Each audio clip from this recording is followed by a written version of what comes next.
숫자는 거짓말하지 않지만 사람은 거짓말을 한다. 어느 남자 회계사의 이야기. 1998년 겨울, 9살의 나는 아버지의 서재에서 처음으로 재무제표라는 단어를 보았다. 아버지는 작은 금속 부품을 만드는 공장을 운영하셨다. 내 눈에 아버지는 세상에서 가장 강한 사람이었다. 육중한 기계 소리가 울리는 공장을 당당하게 거닐고 기름때 묻은 작업복을 입은 직원들과 형님, 아우하며 막걸리 잔을 기울이던 호탕한 사장이었다. 그런 아버지가 그날 밤 서재에서 혼자 울고 계셨다. 책상 위에는 대차대조표, 손익계산서 같은 낯선 이름의 서류들이 흩어져 있었다. 아버지는 빨간 펜으로 무언가를 계속 긋고 더하고 빼고 있었다.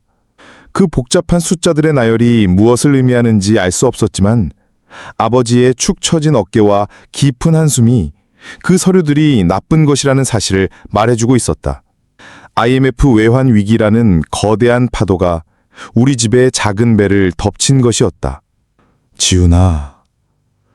날 발견한 아버지는 황급히 눈물을 닦으셨다. 이 숫자라는 게 말이다. 참 정직하면서도 무서운 거란다.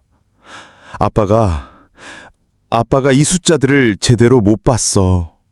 며칠 뒤 우리 가족은 정든 주택을 떠나 좁은 연립주택으로 이사했다. 육중한 기계 소리로 가득했던 공장은 문을 닫았고 아버지의 호탕한 웃음소리도 더는 들리지 않았다. 어머니는 밤마다 부엌에서 몰래 눈물을 훔치셨다. 그날 이후 내 머릿속에는 강한 확신이 자리 잡았다. 나는 숫자를 알아야 한다. 숫자를 지배하는 사람이 되어 다시는 우리 가족이 돈 때문에 눈물 흘리지 않게 하리라. 숫자는 거짓말하지 않는다. 실수는 오직 숫자를 제대로 보지 못한 사람에게 있을 뿐이다. 그렇게 나의 꿈은 회계사가 되었다. 아버지의 실패한 재무제표 위에서 나의 인생 목표가 정해졌다. 25. 나는 신림동 고시촌에 내 청춘을 저당 잡혔다. 보증금 500에 월세 30. 창문조차 없는 지하 단칸방. 햇빛이 들지 않는 방에서는 낮과 밤의 구분이 무의미했다. 오직 책상 위의 스탠디의 불빛만이 나의 시간을 증명할 뿐이었다. 고시촌은 거대한 수용소와 같았다. 모두가 똑같은 꿈을 꾸며 똑같은 좌절을 맛보는 곳. 합격이라는 단 하나의 목표를 향해 달리는 수많은 영혼들이 뿜어내는 열망과 불안이 뒤섞여 공기마저 무거웠다. 나는 스스로를 외부와 차단했다. 대학 친구들의 연락도, 가끔 걸려오는 어머니의 전화도 짧게 끊었다. 공부해야 돼서요. 그 한마디는 모든 것을 용서받을 수 있는 마법의 주문이었다. 가끔 숨막히는 정적이 흐르는 독서실에서 문득 대학 시절의 기억이 떠오를 때면 나도 모르게 쓴웃음이 났다. 경영학과 신입생 시절, 동기들과 가평으로 MT를 떠났던 밤, 숯불에 목살을 구우며 소주잔을 기울이고 밤새 모닥불 앞에서 기타를 치며 노래하던 기억. 야, 박지훈, 너는 너무 진지해서 탈이야. 인생 뭐 있어? 그냥 즐겨. 라며 내 어깨를 툭 치던 동기 민석이. 그는 지금 작은 IT 스타트업을 차려 낮밤 없이 고군분투하고 있을 것이다. 졸업하면 작은 섬마을의 선생님이 되어 아이들과 함께 늙고 싶다던 문학을 사랑하던 혜진이. 그녀는 지금 어디서 아이들에게 시를 가르치고 있을까? 그들은 각자의 방식으로 세상과 부딪히고 있었다. 하지만 나는 가장 안정적이고 확실한 길을 택했다는 명분 아래 가장 좁고 어두운 길을 스스로 걷고 있었다. 찬란했던 시절의 나를 스스로 관 속에 넣어 못질하는 기분이었다. 그렇게 흑백으로만 존재했던 내 세상에 어느 날 갑자기 한 줄기 색채가 스며들었다. 그녀, 최수연이었다.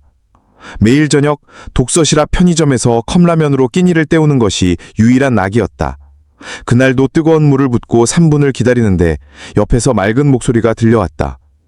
저기요, 그거 매일 드시면 몸 상해요. 고개를 들자 단발머리의 한 여자가 걱정스러운 눈으로 나를 보고 있었다. 같은 독서실에 다니는 듯한 그녀의 손에는 작은 스케치북이 들려 있었다. 괜찮습니다. 이게 제일 싸고 빨라서요. 무심하게 대답하고 다시 컵라면에 코를 박았다. 그런데 그녀가 불쑥 자신의 삼각김밥 하나를 내 앞에 내밀었다. 이거라도 같이 드세요. 힘내셔야죠. 그것이 수연과의 첫 만남이었다. 그녀는 미대생으로 졸업 후 디자이너가 되기 위해 잠시 아르바이트를 하며 공부하고 있다고 했다. 우리는 자연스럽게 가까워졌다. 컵라면을 나눠 먹으며 시작된 우리의 인연은 독서실 옥상에서 자판기 커피를 마시며 서로의 꿈과 미래를 이야기하는 사이로 발전했다. 수연은 나와 정반대의 사람이었다. 나는 세상의 모든 것을 영과 일, 차변과 대변, 흑백으로 나누려 했지만 그녀는 세상의 수많은 회색과 다채로운 색깔들에 대해 이야기했다. 어느 날 그녀는 나를 자신의 학교 졸업 전시회에 초대했다. 어색하게 들어선 전시장에서 나는 완전히 다른 세상을 만났다. 기묘한 형태의 설치미술, 강렬한 색채의 유화, 그리고 수연이 디자인한 독특한 모양의 의자. 나는 그 앞에서 한참을 서 있었다. 어때요? 이상하죠? 아니요, 멋있어요. 저는 평생 이런 걸 만들어낼 수 없을 거예요. 내 말에 수연은 환하게 웃었다. 지훈 씨는 숫자로 세상을 만들잖아요. 저는 선과 색으로 만드는 거예요. 똑같아요. 그녀는 날 이해해줬고 나의 건조한 세계를 존중해줬다. 어느 날은 내가 며칠째 똑같은 후드티를 입고 있는 것을 보았는지 그녀가 수줍게 다가와 작은 쇼핑백을 건네줬다. 지훈 씨, 공부하는 것도 좋은데 가끔은 기분 전환도 해야죠. 그 안에는 심플한 디자인의 회색 맨투티 티셔츠가 들어있었다. 비싼 옷은 아니었지만 내겐 어떤 명품보다 따뜻하게 느껴졌다. 우리의 첫 데이트는 남산이었다. 큰맘 먹고 케이블카를 탔다. 정상에서 내려다보는 서울의 야경은 아름다웠지만 나는 자꾸만 케이블카 비용과 저녁 식사비를 머릿속으로 계산하고 있었다. 내 표정을 읽은지 수연이 내 손을 잡았다. 지훈 씨, 돈 생각 그만해요. 오늘은 그냥 이 순간을 즐겨요. 이런 기억들이 있어야 나중에 힘든 일도 버티는 거예요. 그녀는 내게 유일한 위안이자 탈출구였다. 그녀와의 짧은 대화는 몇 시간의 공부보다 더 효과적인 피로회복제였다. 나는 그녀에게 합격만 하면 세상에서 가장 행복하게 해주겠다고, 멋진 프로포즈를 하겠다고 약속했다. 그녀는 그저 웃으며 내 손을 잡아줄 뿐이었다. 3년 반이라는 지옥 같은 수험생활 끝에 나는 마침내 합격자 명단에서 내 이름을 발견했다. 세상을 다 가진 기분이었다. 가장 먼저 수연에게 전화를 걸었다. 수화기 너머로 그녀의 환호성이 들려왔다. 그날 우리는 처음으로 비싼 레스토랑에서 와인을 마셨다. 나는 그녀에게 반지를 끼워주진 못했지만 내 미래를 모두 주겠다고 맹세했다. 며칠 뒤 나는 아버지의 낡은 서재로 갔다. 그리고 새로 출력한 나의 합격증을 아버지의 텅 빈 책상 위에 올려놓았다. 아버지는 말없이 합격증을 한참 동안 바라보더니 조용히 날 안아주셨다. 아버지의 등에서 희미한 떨림이 느껴졌다. 그때 나는 그 떨림이 비단 기쁨만이 아니었다는 것을 알지 못했다. 내가 걷게 될 길이 아버지의 길과 다르지 않을 수도 있다는 불안의 그림자였음을 그때 나는 전혀 알지 못했다. 정도 회계법인은 소위 빅4라고 불리는 국내 최고의 회계법인이었다. 여의도 증권가의 중심에 우뚝 솟은 통유리 건물, 내 이름과 직급 어소시에이트가 박힌 첫 명함, 그리고 회계사님이라는 호칭. 모든 것이 꿈만 같았다. 하지만 꿈은 곧 현실이 되었다. 신입 회계사의 삶은 고시촌 생활의 연장이었다. 다만 배경이 지하 단칸방에서 여의도 오피스로 바뀐 것뿐이다. 감사 시즌이 시작되자 야근과 주말 출근은 일상이 되었다. 나의 첫 임무는 수천 장에 달하는 전표와 실제 증빙을 대조하는 단순 노동 작업이었다. 끝없이 쌓인 서류 더미 속에서 나는 거대한 기계의 가장 작은 톱니바퀴가 된 것 같았다. 입사 동기들과 함께한 첫 감사 시즌은 지옥 같았지만 그 속에는 끈끈한 전우애가 있었다. 나와 가장 친했던 동기 재혁이는 유머 감각이 뛰어나 팀의 분위기 메이커였다. 새벽 2시, 숫자가 적힌 엑셀시트와 씨름하다 지쳐갈 때쯤 되면 재혁이가 피자와 치킨을 시켰다. 우리는 회의실 바닥에 주저앉아 콜라를 마시며 서로의 처지를 한탄했다.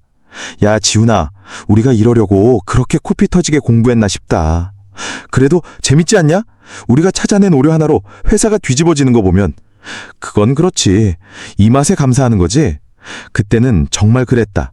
내가 찾아낸 작은 오류 하나가 재무제표 전체의 신뢰도를 좌우할 수 있다는 사실에 희열을 느꼈다. 일이 끝나고 동기들과 포장마트에 앉아 마시는 소주 한 잔은 세상 어떤 술보다 달았다.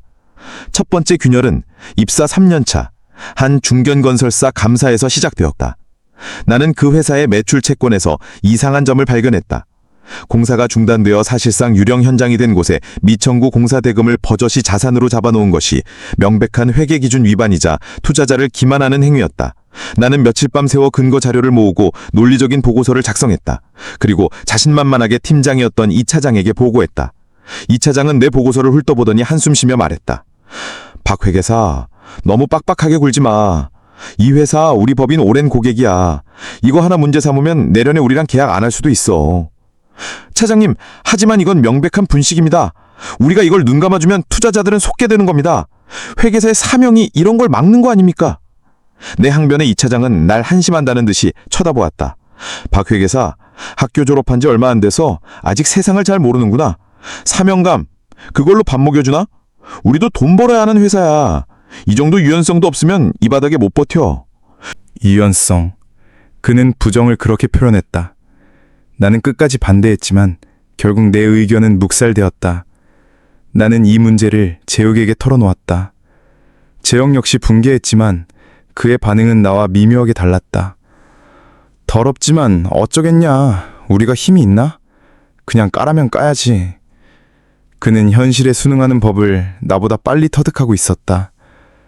최종 보고서는 이 차장의 손을 거쳐 적정 의견에 가까운 형태로 둔갑했다. 나는 처음으로 내가 하는 일에 회의를 느꼈다. 숫자는 거짓말을 하지 않지만 그 숫자를 해석하고 포장하는 사람들은 얼마든지 거짓말을 할 수 있었다. 그날 이후 그런 일은 비일비재했다. 일이 바빠질수록 수연과의 시간은 줄어들었다. 감사 시즌에는 한 달에 한두 번 보는 것도 힘들었다. 겨우 만나는 주말에도 나는 피곤해 절어 있거나 머릿속이 온통 일 생각뿐이었다. 어느 주말 우리는 약속했던 대로 강릉으로 여행을 떠났다. 바다를 보고 싶다는 수연의 말 때문이었다. 하지만 나는 운전하는 내내 클라이언트에게서 온 전화를 받아야 했고 해변을 거리면서도 스마트폰으로 이메일을 확인했다. 지훈 씨, 여기 바다 보러 온 거 아니었어? 수연의 서운한 목소리에 나는 짜증 섞인 말투로 대답했다. 나도 이러고 싶어서 이러는 거 아니잖아. 다 먹고 살자고 하는 일이야.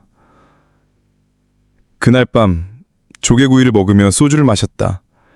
수연은 작은 디자인 스튜디오에 취직했다며 자신의 명함을 내밀었다. 삐뚤빼뚤하지만 개성 있는 글씨체로 디자이너 최수연이라고 적힌 명함이었다. 그녀는 자신의 일을 이야기할 때 눈을 반짝였다. 나는 그녀의 세계가 점점 더 멀게 느껴졌다. 그녀의 순수한 열정 앞에서 클라이언트의 비위를 맞추고 숫자를 왜곡하는 내 모습이 초라하게 느껴졌다. 나는 그 초라함을 감추기 위해 술을 더 마셨고 결국 해서는 안 될 말을 하고 말았다. 수연아, 당신은 좋겠다. 하고 싶은 일 하면서 살아서. 나는... 수연의 표정이 굳어졌다. 지훈 씨, 그게 무슨 말이야? 그럼 지금 하는 일이 하고 싶지 않은 일이야? 당신이 그토록 원했던 일이잖아. 나는 대답할 수 없었다. 내가 원했던 일은 이런 일이 아니었다. 우리는 그날 밤 처음으로 크게 다퉜다. 서울로 돌아오는 차 안에서는 아무런 대화도 오가지 않았다. 두 개의 세계가 서서히 멀어지고 있었다. 차장으로 승진하자 내 어깨는 더욱 무거워졌다. 더 많은 책임, 더 많은 압박, 그리고 더 많은 타협을 요구받았다. 결정적인 사건은 입사 7년 차에 IT 대기업인 K전자의 감사를 맡으면서 터졌다. 이는 회사에서도 가장 중요한 프로젝트 중 하나였고 팀을 이끄는 책임은 어느새 법인의 실세가 된 김 파트너가 맡고 있었다. 감사를 진행하던 중 나는 K전자의 해외 자회사 중 한 곳에 재고자산이 비정상적으로 부풀려져 있다는 사실을 발견했다. 단순한 오류가 아니었다. 수년에 걸쳐 조직적으로 이루어진 조 단위가 넘어가는 거대한 분식회계의 정황이었다. 심장이 뛰었다. 이것만 밝혀내면 나는 회계사로서의 내 존재 가치를 증명할 수 있을 것이다. 나는 이 사실을 재혁에게 가장 먼저 알렸다. 어느새 매니저가 된 그는 내 분석 자료를 보더니 얼굴이 하얗게 질렸다. 지훈아, 이거 진짜야? 이거 터지면 나라가 뒤집힐 텐데? 그러니까 우리가 밝혀내야지. 이게 우리의 일이잖아. 우리는 함께 밤새워 자료를 분석하고 증거를 모아 김 파트너에게 보고했다. 나는 이번에야말로 회계사로서의 원칙을 지킬 수 있으리라 기대했다. 하지만 김 파트너의 반응은 내 예상을 완전히 빗나갔다. 그는 내 보고서를 대충 훑어보더니 서랍에 집어넣었다. 박 차장, 수고했어. 그런데 이 건은 우리가 건드릴 수 있는 게 아니야. 네? 파트너님, 이건 규모가 상당한 분식입니다. 그냥 넘어갈 수 없습니다. 그가 나를 지그시 바라보며 말했다. 그 눈빛에는 경멸과 연민이 섞여 있었다. 박 차장, K전자가 우리 법인에 주는 감사보수가 얼마인 줄 알아? 그리고 그 회장님이 나랑 어떤 관계인지 알아? 자네가 여기서 정의감 불태우면 우리 법인 직원들 수십 명 월급이 날아가는 거야. 자네가 책임질 수 있어? 그는 덧붙였다. 이 바닥은 말이야, 진실을 밝히는 곳이 아니라 문제를 만들지 않고 모두가 만족할 만한 이야기를 만들어주는 곳이지. 그게 프로야. 나는 옆에 서 있던 재혁이를 쳐다봤다. 그는 고개를 숙인 채 아무 말도 하지 않았다. 김 파트너가 나가노서 재혁이가 내 어깨를 툭 쳤다. 지훈아, 파트너님 말씀도 틀린 건 아니잖아. 우리가 어쩌겠냐. 계란으로 바위치기야. 그냥 덮자. 그 순간 나는 동료마저 잃었다는 것을 깨달았다. 신입 시절 함께 피자를 먹으며 정의를 외치던 그는 이제 없었다. 그저 현실에 순응하며 자신의 안위를 지키는 또 한 명의 프로가 있을 뿐이었다. 나는 아무 말도 할 수 없었다. 프로라는 단어가 그렇게 역겹게 들린 적이 처음이었다. 결국 K전자의 감사보고서는 적정 의견으로 나갔다. 나는 내 손으로 그 보고서에 사인을 해야 했다. 마치 내 영혼을 파는 계약서에 서명하는 기분이었다. 그날 이후 나는 완전히 무너졌다. 잠을 잘 수도 밥을 넘길 수도 없었다. 매일 밤 술에 취해 집에 들어갔다. 수연은 그런 나를 보며 눈물을 흘렸다. 도대체 회사에서 무슨 일이 있는 거야? 나한테 말해줘, 제발. 말해도 당신은 이해 못해. 나는 날카롭게 쏘아붙였다. 그녀의 순수한 세상에 내 더러운 현실을 섞고 싶지 않았다. 아니, 어쩌면 내 비겁함을 들키고 싶지 않았을지도 모른다. 우리의 끝은 허무하게 찾아왔다. 그날은 수연의 100년이었다. 나는 며칠 전부터 유명한 레스토랑을 예약하고 큰맘 먹고 목걸이 선물까지 준비했다. 무슨 일이 있어도 오늘은 칼퇴근하겠다고 약속했다. 그녀와의 관계를 회복할 마지막 기회라고 생각했다. 하지만 퇴근 직전 김 파트너가 나를 불렀다. K전자의 세무조사와 관련해 급하게 처리할 일이 있다는 것이었다. 거부할 수 없었다. 나는 수연에게 전화를 걸었다. 수연아, 미안해. 오늘 정말 못 갈 것 같아. 급한 일이 생겨서. 수화기 너머론 근 침묵이 흘렀다. 그리고 들려온 그녀의 목소리는 얼음장처럼 차가웠다. 지훈 씨, 이제 그만하자. 뭐라고? 우리 헤어져. 나는 더 이상 망가져가는 당신을 볼 수가 없어. 내가 사랑했던 박지훈은 이런 사람이 아니었어. 숫자가 정직해서 회계사가 되고 싶다는 사람, 불의를 보면 참지 못하던 사람, 그 사람은 어디 갔어? 지금 내 앞에는 성공의 눈이 멀어 영혼까지 팔아버린 낯선 남자만 있을 뿐이야.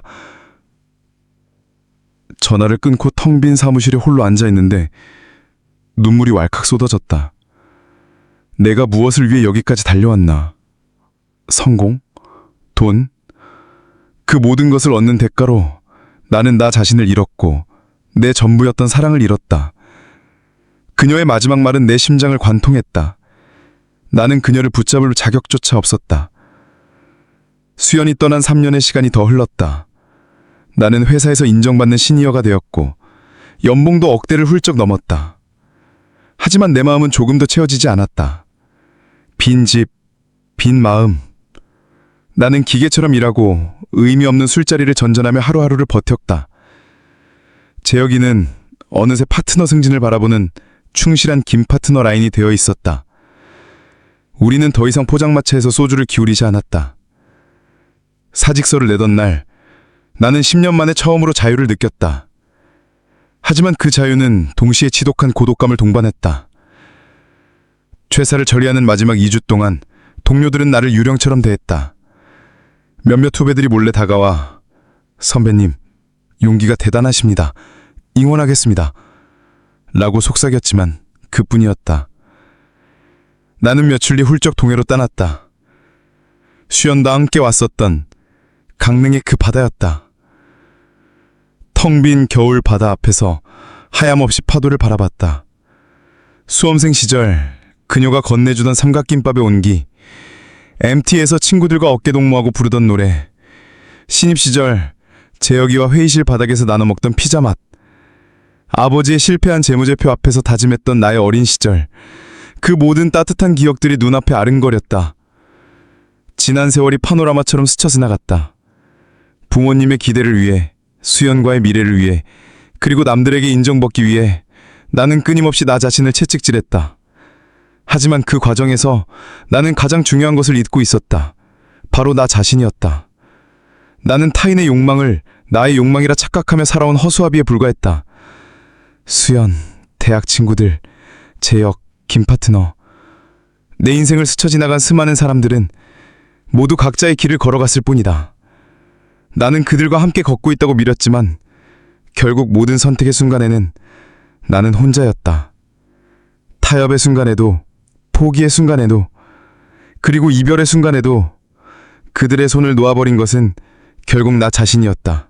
차가운 바닷바람이 얼굴을 스쳤다. 눈물이 흐르는 것 같았지만 어쩌면 그저 짠 바닷물이었을지도 모른다. 나는 깨달았다.